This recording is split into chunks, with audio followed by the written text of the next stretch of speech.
இன்று அமர்நீதி நாயனாருடைய குரு பூஜை. இவர் கும்பகோணத்தில் வணிக குலத்தில் பிறந்தவர், செல்வந்தர். இவர் சிவனடியார்களுக்கு இடுப்பில் கட்டும் அந்த சிறிய துண்டை தானமாக வழங்குவதை வழக்கமாக கொண்டிருந்தார். இவரும் இவர் குடும்பத்தாரும் சுற்றத்தாரும் அனைவரும் சேர்ந்தே சிவனடியார்களுக்கு தொண்டு செய்வார்கள்.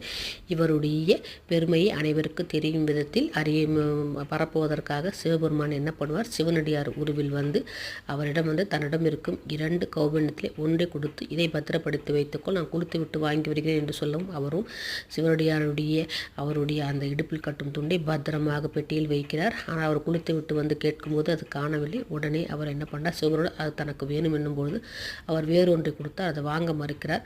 அப்பொழுது அவருக்கு அதுக்கு நிகரான பொன்னையும் பொருளையும் கொடுத்தாலும் அவர் வாங்கவில்லை. அதனால் கடைசியில் அவர் தராசியை ஒன்று நிறுத்தி கௌபீனத்தை தட்டில் வைத்து தனது மகன் தன் மனைவியோடு அதில் ஏறி நிற்கும்போது சமநிலையாகிறது. இவருடைய தொண்டை அனைவரும் அணிவதற்காக நிகழ்த்த திருவிளையாடல்.